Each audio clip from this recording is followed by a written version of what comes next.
ರೆಡ್ಡಿ ಮೇಲಿನ ಐಟಿ ದಾಳಿ ಬಗ್ಗೆ ಎಚ್.ಡಿ. ಕುಮಾರಸ್ವಾಮಿ ಪ್ರತಿಕ್ರಿಯೆಯನ್ನ ನೀಡಿದ್ದಾರೆ. ಜನಾರ್ದನ್ ರೆಡ್ಡಿ ಮನೆ ಮೇಲೆ ಐಟಿ ರೇಡ್ ಆದ ಬಗ್ಗೆ ನಾನು ಮಾತಾಡಲ್ಲ. ಮದುವೆ ನಡೆಯುವ ಸಂದರ್ಭದಲ್ಲಿ ದಾಳಿ ಮಾಡಿದ್ರೆ ಅದ್ರ ಬೇರೆ ಮಾತು. ಎಲ್ಲ ಮುಗಿದ್ಮೇಲೆ ಎಷ್ಟಿಟ್ರೆ ಅಂತ ಮೊದಲೇ ಮಾಹಿತಿ ನೀಡಿ ರೈಡ್ ಮಾಡಿದ್ರೆ ಏನು ಸಿಗುತ್ತೆ? ಬೆಳಗಾವಿಯಲ್ಲಿ ಜೆಡಿಎಸ್ ರಾಜ್ಯಾಧ್ಯಕ್ಷ ಕುಮಾರಸ್ವಾಮಿ ಹೇಳಿಕೆಯನ್ನ ನೀಡಿದ್ದಾರೆ.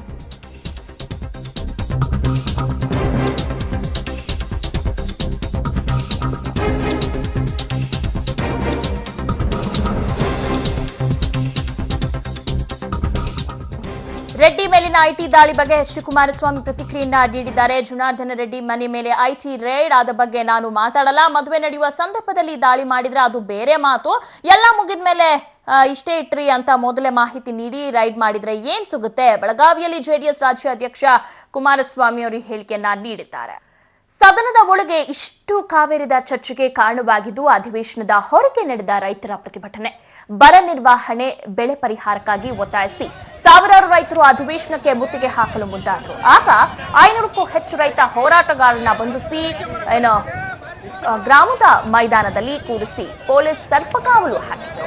ಅಥಣಿಯಲ್ಲಿ 50ಕ್ಕೂ ಹೆಚ್ಚು ವಾಹನಗಳಲ್ಲಿ ಬರುತ್ತಿದ್ದ 200ಕ್ಕೂ ಹೆಚ್ಚು ರೈತರನ್ನ ಅಥಣಿಯ ಪೊಲೀಸ್ ಭವನದಲ್ಲಿ ಕೂಡಿ ಹಾಕಲಾಯಿತು.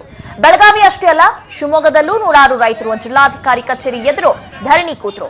ಇದರಿಂದ ಮತ್ತಷ್ಟು ರೊಚ್ಚಿಗೆದ್ದ ರೈತ ಪರ ಹೋರಾಟಗಾರರು ರೈತರನ್ನ ತಕ್ಷಣ ಬಿಡುಗಡೆ ಮಾಡಿದ್ರೆ ಸಿಕ್ಕಲ್ಲಿ ಚಳವಳಿ ಧರಣಿ ನಡೆಸ್ತೀವಿ ಎಂದು ಎಚ್ಚರಿಕೆ ಕೊಟ್ಟರು.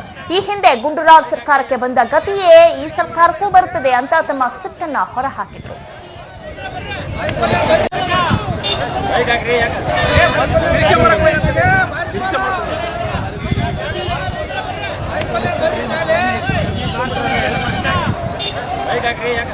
ಒಂದು ಕಡೆ ಬೆಳಗಾವಿಯಲ್ಲಿ ಅಧಿವೇಶನ ನಡೆಯುತ್ತಿದ್ರೆ ಕಲಾಪಕ್ಕೆ ವಿರುದ್ಧವಾಗಿ ಎಂಇಎಸ್ನವರು ಮಹಾಮೇಳವ ನಡೆಸುತ್ತಿದ್ದಾರೆ.